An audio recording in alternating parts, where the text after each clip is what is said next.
Who wants people to be patty caking and all this other stuff? We all been through shit. The shit is getting real.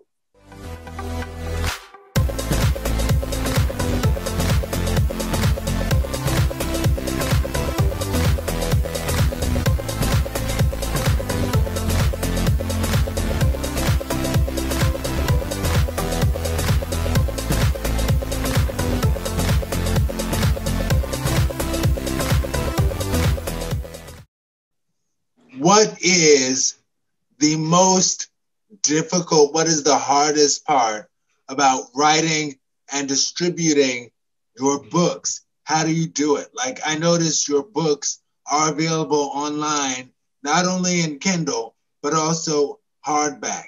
How do you make that happen? And yeah. So you're asking about the process. I'm asking about the process, but I'm also asking what is the hardest part about the whole book, from thinking of it, writing it, and getting it out there? Fighting procrastination. That's for me. Fighting procrastination. There's times where I can be at work, I can be outside, going on a stroll, at the bar having a drink, and something just comes up. And do I always write it down? No. Sometimes I ignore it for so long. And I'm learning that when you ignore it for so long, sometimes it's best to jot that down right then and there, even if you feel like it's a dumb story. Sometimes I'm like, what's the purpose of me even doing it? But it's a gift where it's like writing a song where something just comes up and then, somebody just plays the piano or something. It's the same thing for a writer. It's just like something just comes up.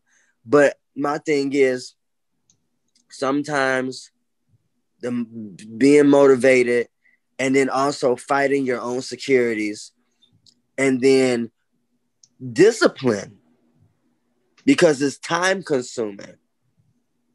It's time consuming. And then even putting the book together, having to make the table of content, having to figure out what poems would you put in a book where it can flow and make sense.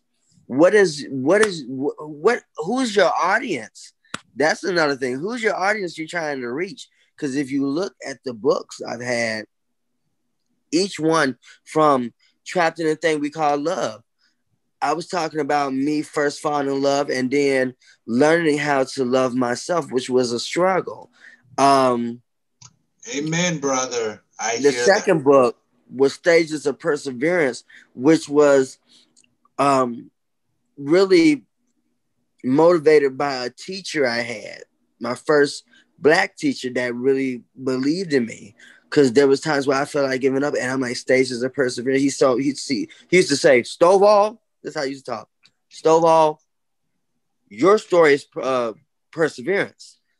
So, talking to my best friend, and she loves it when I write a book. She loved it so much, she gave my book to somebody as a gift.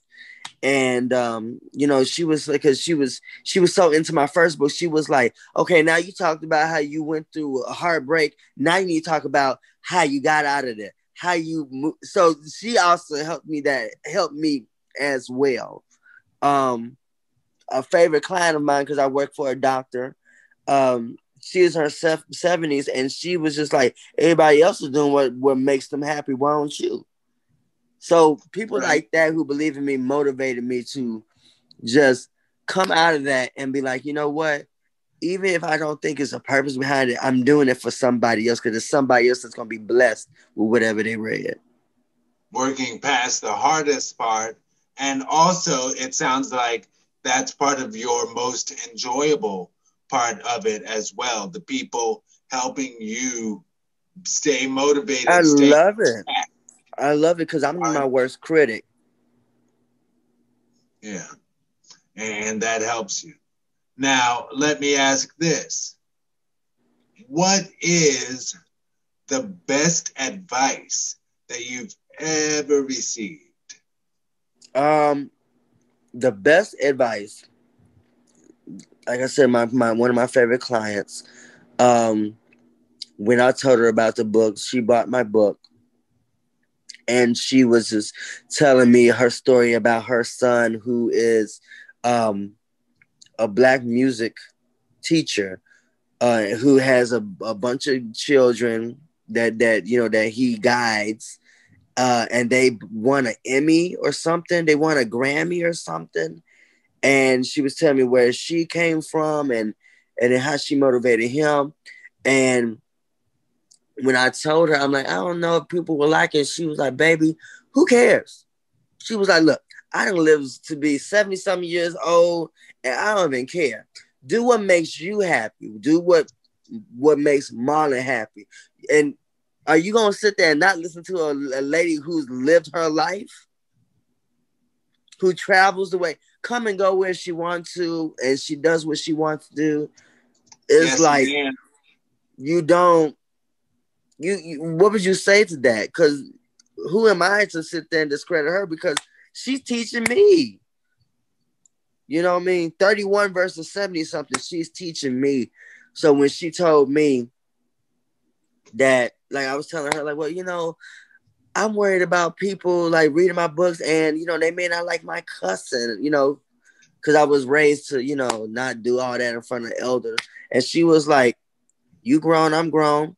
I curse, shit, damn, fuck, ass. She was just like, you do what make you happy. I love her for it. Now, thank you. Yes. And speaking of advice and people offering words to help you make it through, I'm asking this question, and I feel that your words can help somebody else make it through. Now, you are truly an overcomer. I'm going to ask you to tell our Verse TV audience a little bit about your journey. And also, one thing that I like that was super cool that you said on a show a few weeks ago at this point, you mentioned how you prefer to use a manual wheelchair so you can keep up your arm strength and not just give up on your arms. Ted, you're amazing. Just tell us about that journey. Tell us. Thank you. So, yeah. So as I said, my teacher always said my story is perseverance. My mom, I've had my favorite uncles, especially one of them that passed away that I held so dear to me. There's so many times I wanted to give up in life, because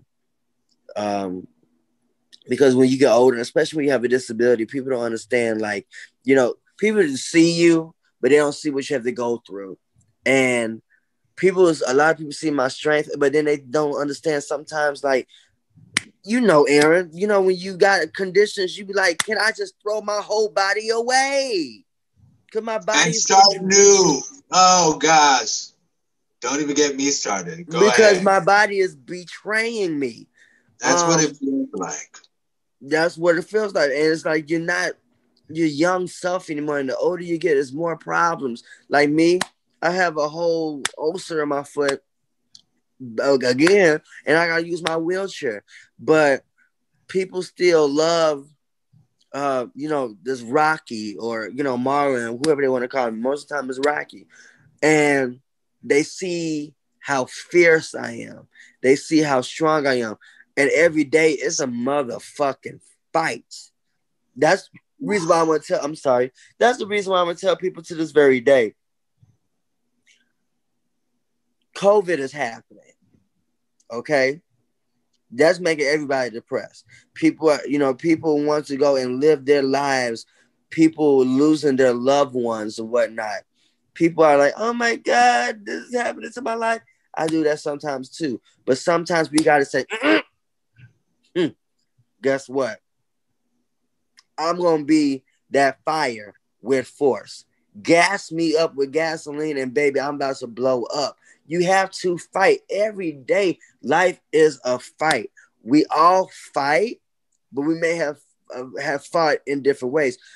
I've seen so many people on Facebook saying they're gonna commit suicide, and lately I went to school for social work, but I don't know why. But I reach out to them and I give them my story.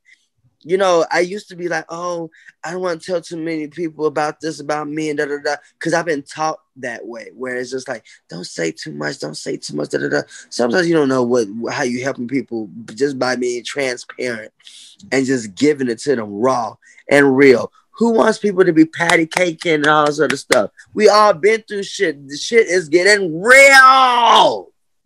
It's real out in these streets.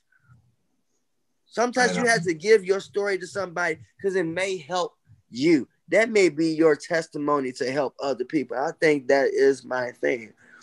That because I've been told for years that you have a testimony. You can help other people. I've had a grandfather years ago that he was like, oh, I can see you're going to be a preacher. You're going to be a preacher. You're going to be a preacher. No, I don't think I ever would be a preacher. I remember I wanted to be one, but I have the gift of having to motivate people, and people see that even I can motivate people when I can't even motivate myself sometimes because I know what to say.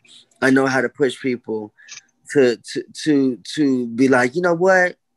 Because you know, like I give you a prime example. You could be sitting there talking about, oh, you know, I done found I got diagnosed with this. Let me tell you something. Just last year, they was talking about amputating my whole leg off. And in my head, I never seen myself in that position because people don't understand. I learned how to walk on a walker when I was a kid. You know, I learned, you know, when my sister bought me a dog, I didn't have friends. So I would run after my dog, and he was my best friend. He taught me how to walk. They said when I was born, they said I was going to be able to talk, dance, sing, whatever. I also had fluid on the brain. Hydrocephalus. They put a shunt in my head, which is a tube. They fixed my ankles. I was lopsided with the hips and everything else. I had surgery at birth, and they said I wasn't gonna live no more than maybe a couple of weeks, supposedly. But here I am about to be 32, December 3rd, 1988, baby. And there's nothing you cannot do. Because as long as there is a God, we can sit there and say, oh, there's the energy and there's the Buddha. And I was like, no. It's called God. Okay? Okay. At the end of the day, it's him that keeps you. You know, and I'm not doing this for myself and all this. I have a purpose. We all have a purpose. And, you know, times get hard. Don't think that you're going to end your life because of it. It's not worth ending your life because it can make you a strong person. And then, you know, for me, I have people that motivate me that people may not look up to, that have struggles. The T-Bosses from TLC, sickle cell, and she's a strong individual. Jennifer Lewis, bipolar. You know, Brandy, you know, she was this person, but you know, she's strong. You know, people that motivates you to be the next person. You know, Missy Elliott. People. Tamia like, also has MS. You know, on IG, Rocky the Chicago Author, and you can find me on Facebook, Rocky the Chicago Author, Santana, and whatever. And you can go get my books on Amazon and Kindle. Look up Marlon Stovall. You'll see all four of my books. I just recently put Black Therapy on Apple Books. So that's the only book that I have on Apple Books. So go ahead. If you're an Apple user, got an iPhone, go ahead and get Black Therapy. You'll love Black Therapy. If you're a person that believes in love and persevering in love, go get Stages of Perseverance. Go get Chapter and Thing We Call Love. And go get Rebirth.